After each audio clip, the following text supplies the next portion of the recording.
समाजातील दुर्बल घटकातील लोकांना रोजगार उपलब्ध करून देण्यासाठी केंद्र शासनाने एकात्मीकृत ग्रामीण विकास योजना व जिल्हा ग्रामीण विकास संस्था योजना सुरू केल्या आहेत। त्यामुळे त्यांच्या बालकांना पुरेसा आहार मिळू शकेल। तथापि फक्त पुरेसा आहार दिल्याने बालकांचा सर्वांगीण विकास होत नाही। त्यासाठी बालकांना रोग प्रतिकारक्षम बनवण्याची व त्यांचा मानसिक व सामाजिक विकास घडवून आणण्याची आवश्यकता आहे।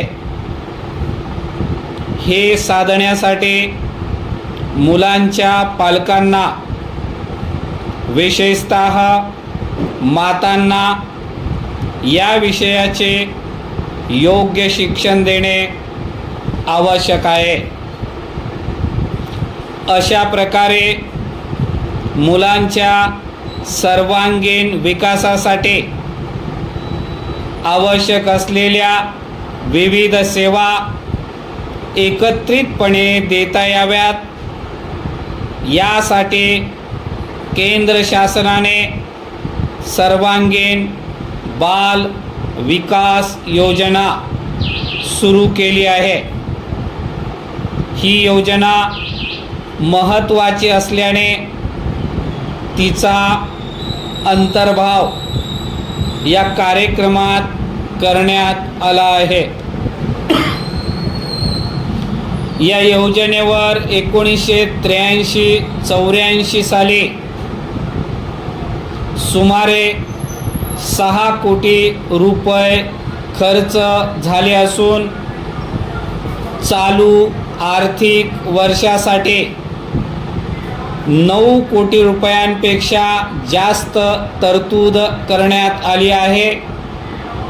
हे मी येथे नमूद करू इच्छितो। 1975-76 मध्ये सर्वांगीण बाल विकास योजनेचे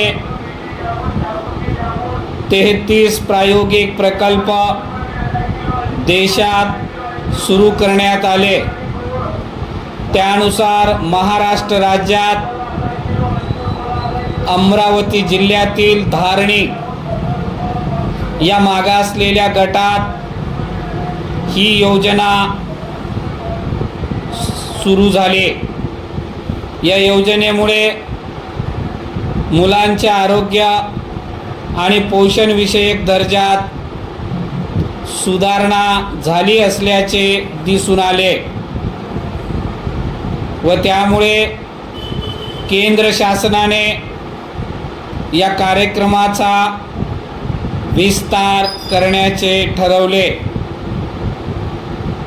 व त्यानुसार ही योजना राज्याच्या 23 जिल्ह्यातील 84 गटात सुरू आहे। या गटातील लाभार्थ्यांची संख्या 7 लाखाहून अधिक आहे।